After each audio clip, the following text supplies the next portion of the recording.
Good evening, everyone, and welcome to the Book Club of California's book launch event for a Western publisher, Paul Elder and Company, 1898 to 1968. Thank you all for joining us here in the club rooms and for joining us on Zoom. A Western publisher is the Book Club of California's 245th finely made book since 1914. And that is an important milestone for the Book Club of California. So let's give a big round of applause for our 245th book. I'm glad that you can all join us tonight and share in this special occasion. Now, for the launch of this book, we will hear from the author, David Mostardi, and the book designers, Allwyn O-Mara and Carmel O-Mara-Horwitz. But first, I'd like to introduce the author, David Mostardi. Now, David is the leading expert on publisher and bookseller Paul Elder, and he has been researching and collecting Paul Elder since 1994. In 2023, he delivered a lecture titled Paul Elder, A Literary Life in 7 Bookstores for the Kenneth Carmel Endowed Lecture on the History of the Book Trade in California and the West for the Book Club of California. He also curated an exhibition of Elder publications at the book club around the same time as that lecture. A previously well-received exhibition on Paul Elder was seen at the San Francisco Public Library in 2004 by David Mostardi. Now, David writes and maintains the website paulelder.org, and if you haven't checked it out, you should. There's some great images there and also a list of Paul Elder publications. We are so fortunate to have David be the person to write the manuscript for this important book. And again, it's the first book written about Paul Elder and his publishing and book selling career. Please welcome David Mostardi.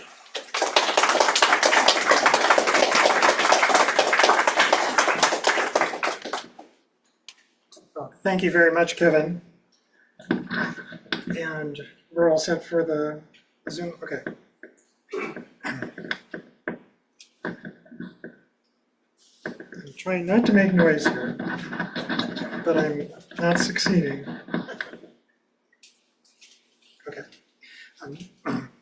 Thank you for that nice introduction, Kevin. It has been an honor and a privilege to write this book for the Book Club of California. To see it on the shelf alongside all the other fine volumes that this institution has published is a joy indeed. I want to start by acknowledging 4 women whose support have made this a far better book than it would be otherwise. Starting with the late Ruth Gordon, to whose memory I have dedicated this book. Her 1977 PhD thesis on Paul Elder has been at my side for the past 30 years as I have done my research. My accomplishments have come because I am standing on her shoulders. Ruth died in 2016, but her widow, Vicky, is on the line on the Zoom from the Big Island of Hawaii. Hi, Vicky.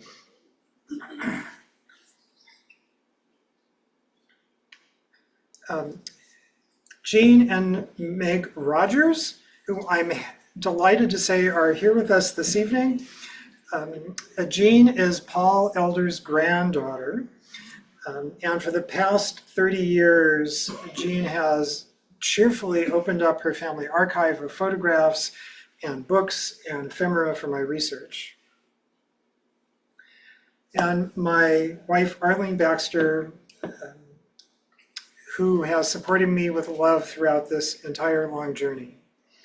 I also want to recognize the presence here tonight of Bruce Smith of the Arts and Crafts Press, visiting from Japan.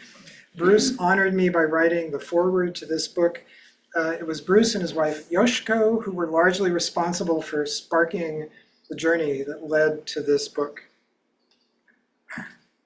Well, so when I gave the Kenneth Carmel lecture in 2020, 3, I talked mostly about Paul Elder himself and his series of bookstores. So tonight I thought I would talk about the books.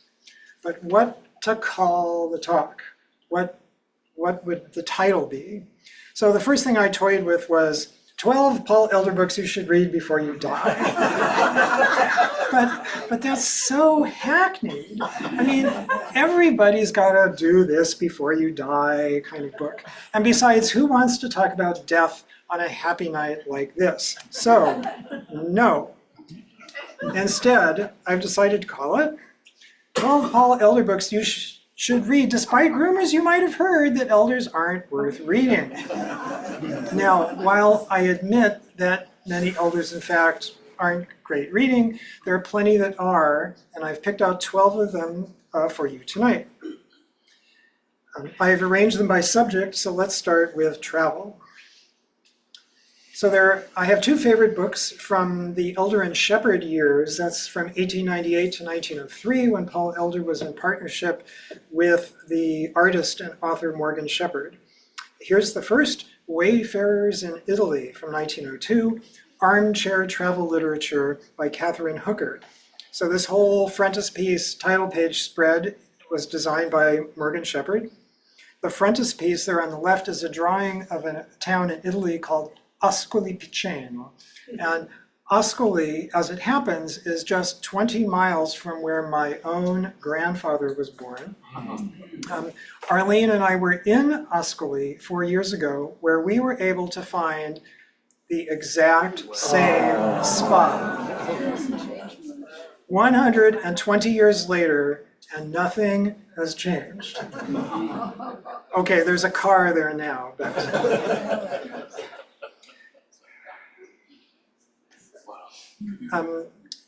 This is delightful romantic travel writing from Catherine Hooker, who was Morgan Shepherd's sister-in-law. So that's where the commission came from. My other favorite book from this time is A Balloon Ascension at Midnight by George Eli Hall. So our hero, George, with some trepidation, accepts an invitation for a balloon ride over Paris, France, in the middle of the night. They float high over the city, past Notre Dame Cathedral, over the Arc de Triomphe, and come morning, they have drifted 50 miles to the southwest over farmland. And an old woman sees them and calls out to them, "Où diable allez-vous donc? Where the hell are you going?" And they say back, "À la lune, to the moon." And she laughs, "Ha ha, bon voyage." So finally they land with a crash and a bang and a roll, and all their wine bottles are smashed, but they emerge safe if weak in the knees.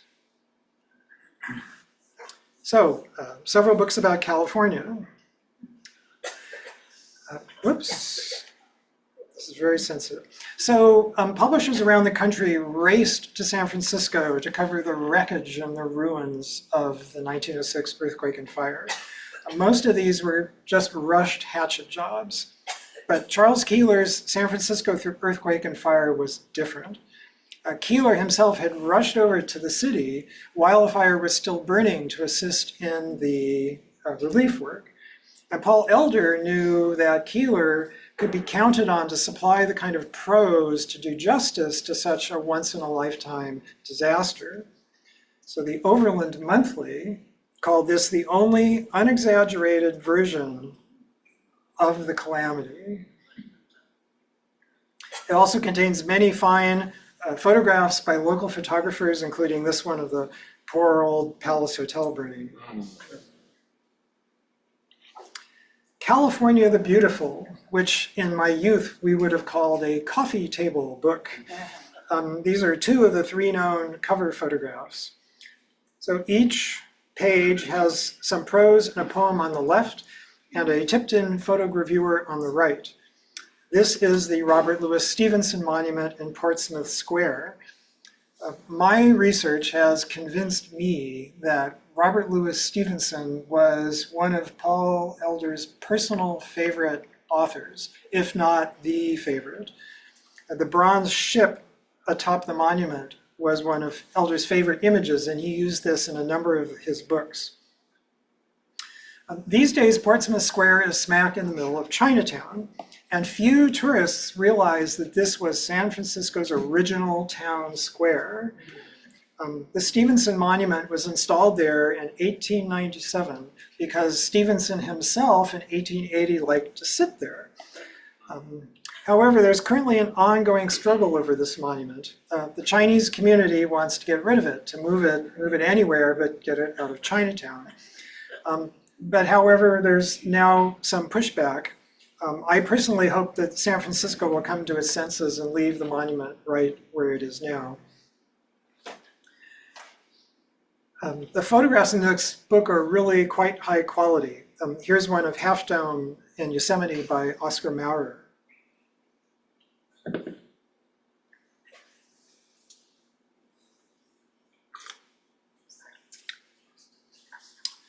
Thomas Dykes Beasley's A Tramp Through the Bret Harte Country was published a dozen years after Harte's death. Beasley's goal was to get firsthand information about Bret Harte and Mark Twain and the others who had visited the mining camps in the 1850s. And in this, he was largely successful. He met a number of men, all at least 80 years old, who had known Harte and Twain personally. Beasley called his book a tramp, and tramp he did.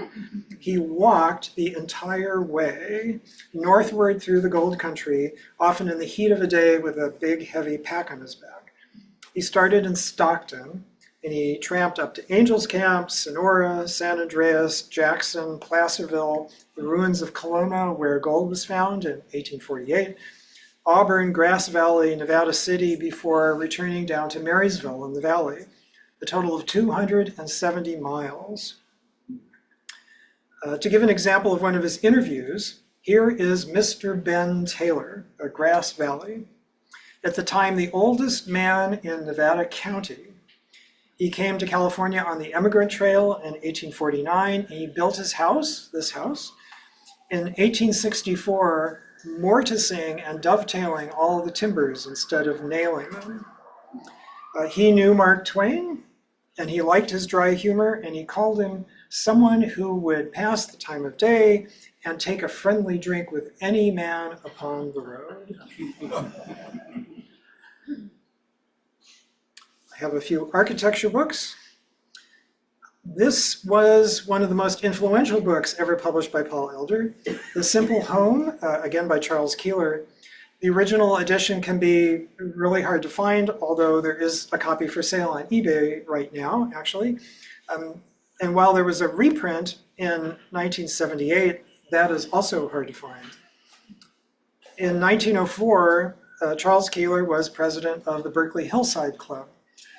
And right now I am the historian at the Berkeley Hillside Club, and we will celebrate our 128th anniversary in October.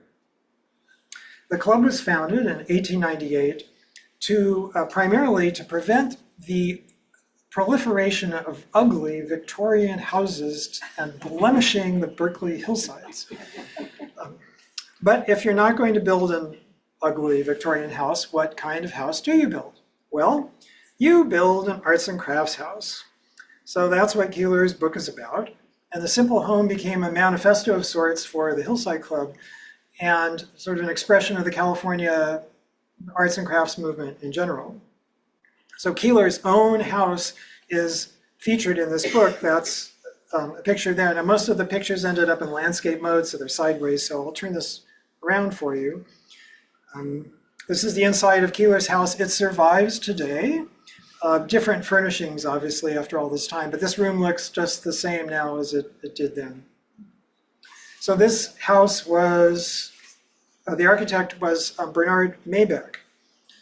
And Maybeck wrote just one book, more of a pamphlet, really. But Elder got to publish it. And the topic was the building for which Maybeck is best known today, the Palace of Fine Arts. Elder issued it either with an orange paper cover on the left or green leather on the right. It was almost certainly Keeler who introduced Maybeck to Paul Elder. And Elder hired Bernard Maybeck on 4 different occasions to design his bookstores.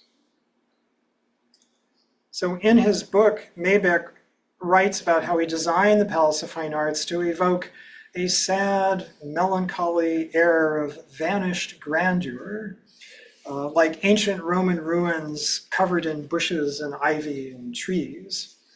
And so to help evoke that, here's a picture of the palace on a foggy night. I'll bet you didn't know that Paul Elder published a fashion book,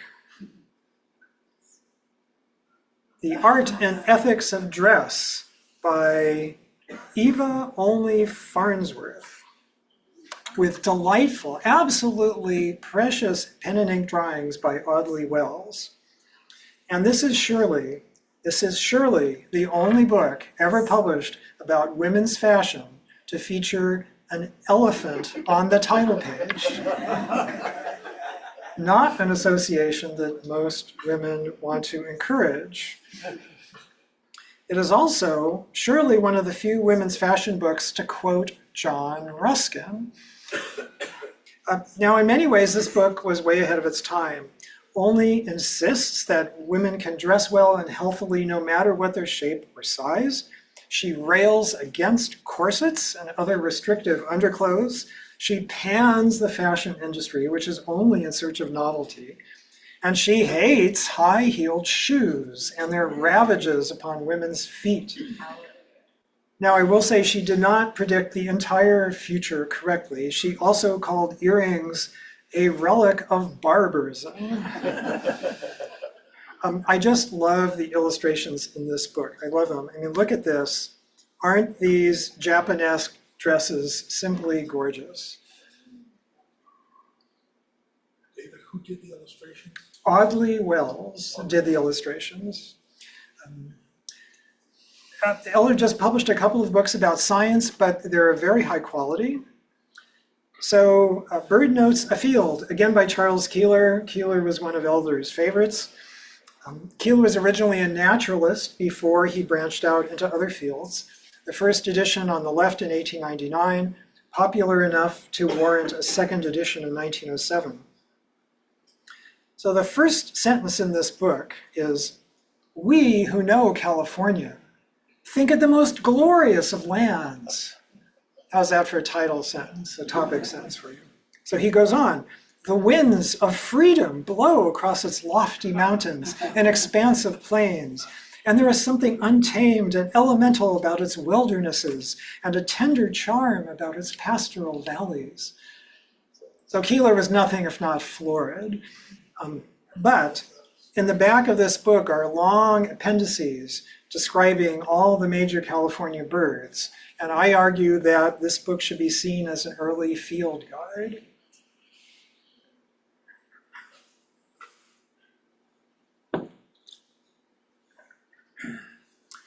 Nature and Science on the Pacific Coast, which was published in coordination with the AAAS, the American Association for the Advancement of Science. The idea was to provide a guide for visitors to the Panama Pacific International Exposition in 1915, specifically those visitors who wanted to get out to the great outdoors of the great state of California. There are 31 essays in this book, most written by professors at either Berkeley or Stanford. Here's one on marine biology. The editors did allow themselves room to include essays that were not precisely scientific, such as California history, and this one about literary landmarks. And once again, you see the Robert Louis Stevenson monument. Paul Elder deserves much more credit than he gets for his children's books. There are a number of them. They are all delightful, and they would still serve as fine children's books today, more than a century later. So, how to tell the birds from the flowers. So it's very confusing, don't you see? Because some birds and flowers look almost exactly alike. For example, the plover and the clover can be told apart with ease by paying close attention to the habits of the bees. For entomologists aver the bee can be in clover, while etymologists concur there is no bee in clover. And you can see up at the top that a plover and a clover look almost exactly the same. Or the parrot and the carrot we may easily confound. They're very much alike in looks and similar in sound. We recognize the parrot by his clear articulation, for carrots are unable to engage in conversation. So you can read this to your kid today. I mean, this is great stuff. The artist and the author was a man named Robert Williams Wood, who was a physicist, a long career at Johns Hopkins in back east. And he is still famous today because Robert Williams Wood invented the black light. And I will close with a child's book of abridged wisdom. So the author called himself Childe Harold, but his real name was Ned Field. And Ned Field was the personal secretary to Fanny Osborne. And Fanny Osborne was the widow of Robert Louis Stevenson. And there's a whole lot more to that story that we don't have time for right now. Basically, our author, Childe Harold, admonishes the young reader not to do all of the things that he did when he was young. Not that I've had any parent ever tell me that that strategy worked for their kids. Until I promised to forget all vulgar words I happened to remember, mother would not let me read the dictionary through. I hope your dear mama will see that you are reared as carefully. So what I love about these drawings are the depiction of life in 1907. So a lot of it would take some explanation to youngsters today. This young boy in a Buster Brown suit, the mother in her floor-length dress, the arts and crafts architecture. This page warns the young boy not to throw his brother down the well. But how many youngsters these days even know what a well is? How many people grew up with a well? Anyway, I could show you many fine more elder books, but I promised you just 12. I talk about lots more of them in my book. My thanks once again to the Book Club of California, again, for this great honor. Thank you all for coming tonight.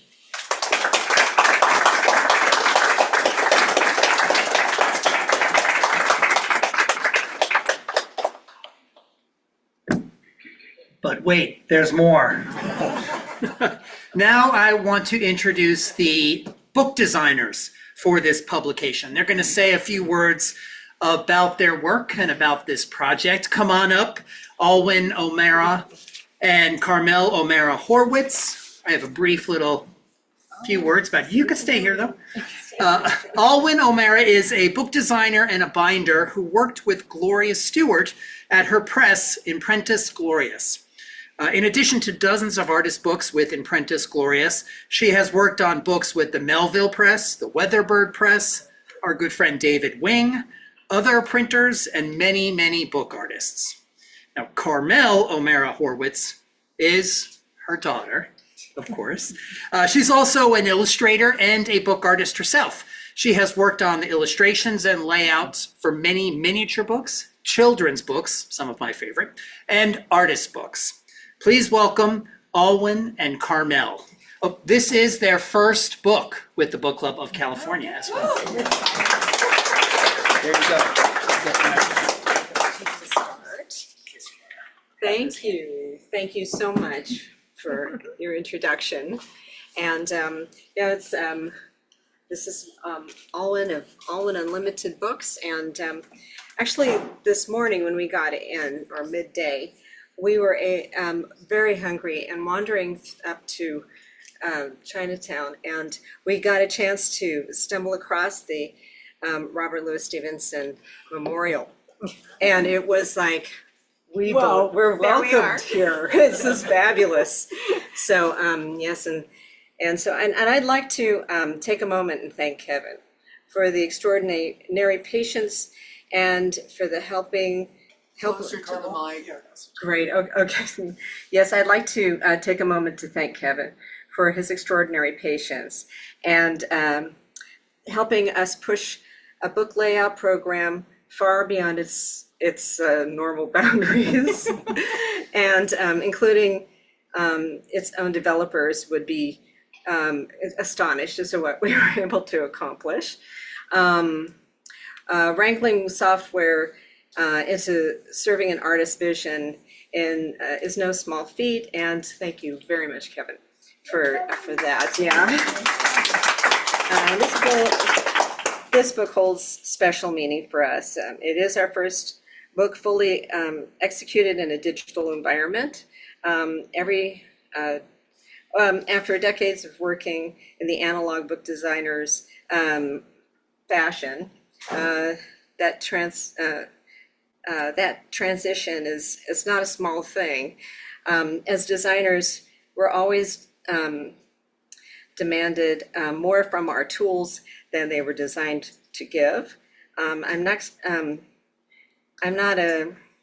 inexperienced in this though, and Photoshop, we've pushed that program to help us make pop-up books and lenticulars and many other wonderful parts of our many books. And pushing programs just seems to be one of our things.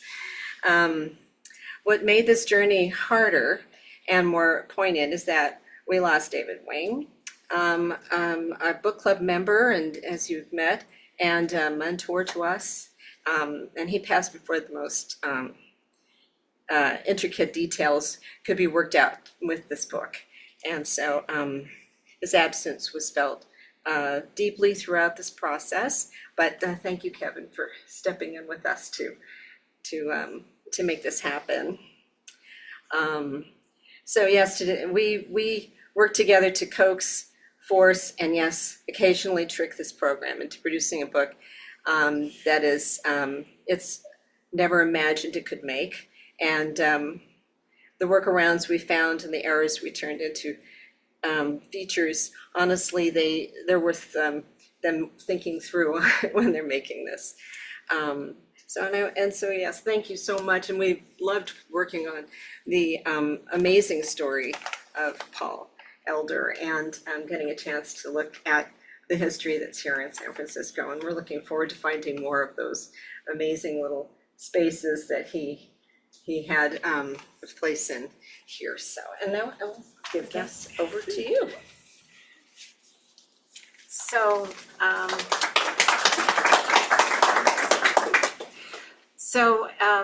coming into this project, Closer to the mic. it was such an interesting idea because the background of a bookseller, which I have, the background of printing and going into making books, which I have done and Carmel has done, was such a fascinating idea. And then to find this very dynamic book written by David, which was wonderful, the way he brought Elder to life, and we could get a hold of this man and understand what his history was. And then David also helped us with the imaging, and we were able to take the imaging and just clarify as much as we could, not everything, but it is amazing how this book was came into its own by the printing. And I welcome everybody, this is to take a magnifying glass and find the things in these illustrations that David has talked about and are there, that Carmel and I had fun coaxing out and making come to life too on the pages. And we're just so excited and absolutely thanking Kevin for his mentoring and his direction, and thanking David for writing an amazing book.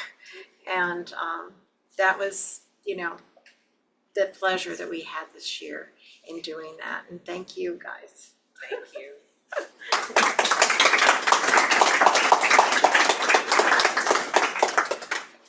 Okay, just a little bit more, and then we'll free you. We just want to thank a couple of folks who are part of the project team that I don't think have been mentioned yet. First, we have Jay Stewart and Adrian Lucia of Puritan Press in Hollis, New Hampshire. They are the ones who printed this beautiful book. Ivar Deal, the proprietor of the Key Printing and Binding here in San Francisco. He bound the deluxe edition for this book. And then, of course, we have David Spillman. Where is he? He's here, right in the front row, second row. He's from the Publications Committee. He was the champion for this project on the board and with the committee, and he helped see this project from start to finish. So thanks to David Spillman. Now, of course, we have copies of the book here. If you haven't seen it, they're here in the front. Please come take a look at it. Maybe you'd be interested in adding it to your collection. If you've already purchased the book, you can pick it up this evening. We have one set aside for you if you haven't picked it up yet. And if you're joining us on Zoom and you're interested in the book, here's your chance. Go online or give me an email or a call, and we can make sure we get a copy of the book for you. So thanks, everyone, for coming. Please check out the book and have a wonderful evening. Thank you.